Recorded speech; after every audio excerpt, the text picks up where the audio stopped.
This is the Forgotten Frame. Welcome back to the channel. A photographer stumbles upon a series of old photos in his recently deceased grandfather's home. After looking through some of the images, he notices a very strange and frightening thing. Now, you might be wondering what that is. Well, it's the same young boy who seems to have been present in all of these photos. But there's one problem. He doesn't recognize him at all.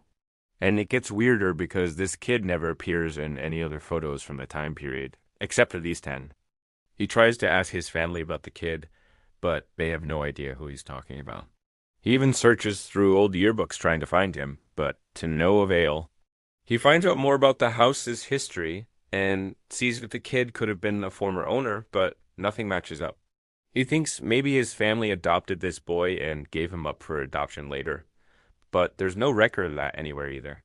It's like this kid just vanished into thin air. As he continues his search, he starts to uncover more bizarre details about the photos. The first picture was taken in 1937 at an amusement park. It shows the boy riding a carousel horse while his mother looks on in the background. The second shows him playing a shooting game where he won a prize. In the third, he's posing with 2 other kids in front of a store. And in the fourth, he's on a boat. The fifth photo is from a family reunion. The sixth has him standing next to a tree stump with a pair of shoes on it. The seventh is from an Easter egg hunt. The eighth shows him at a baseball game.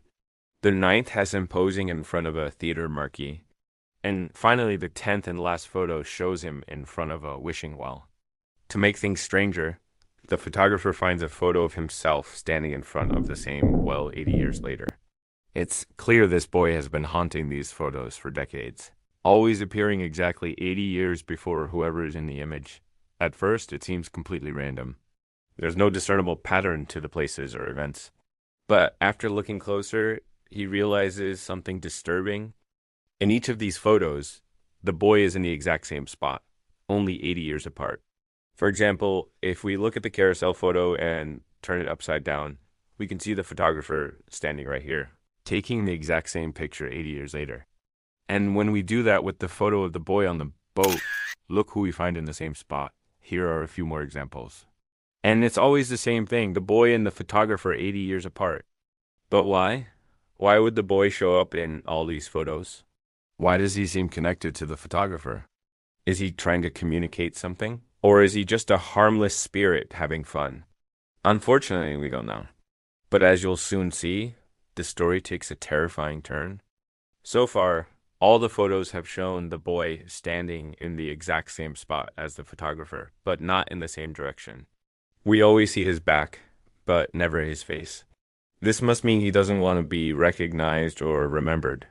Maybe he's ashamed of himself or afraid of what people will think of him. But we're about to find out the truth about his identity. As the photographer delves deeper into his grandfather's belongings, he uncovers a dusty box hidden behind a loose floorboard. Inside, he finds stacks of old negatives and prints, along with a leather-bound photo album.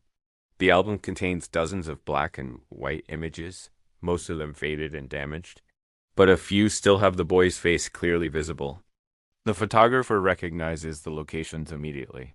They're the same spots from the other photos. But now he sees the boy from a different angle, and he makes a horrifying discovery. Every single photo shows the boy standing directly behind the photographer, like he's following him everywhere. It's at this point the photographer realizes he's not dealing with a harmless ghost or poltergeist. This boy has been watching him, stalking him for months. He's appeared in every photo since January when the photographer moved into the house. That's why he felt uneasy. That's why he had nightmares of being chased by a shadowy figure. The boy has been manipulating reality, showing himself whenever he has the chance. And now he's revealed his true intentions. But why? What does he want from the photographer? To find out, the photographer goes to the one place the boy hasn't shown up yet, the darkroom. It's filled with boxes of chemicals, trays, photographic paper, and lagers. There's also a sink and a small desk with a single drawer.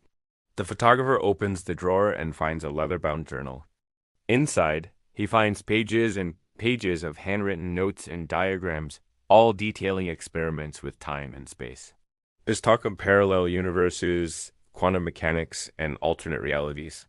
The photographer learns that his grandfather was a brilliant but eccentric physicist who dedicated his life to unlocking the secrets of the universe.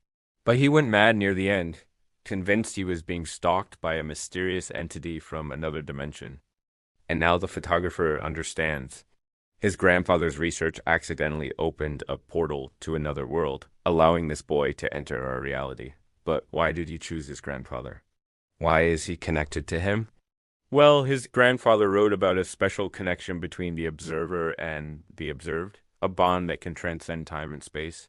He believed the entities were able to manipulate reality based on their own desires. If this is true, then the boy isn't just a ghost. He's a living person from another time. But why does he want to follow the photographer? What does he want from him?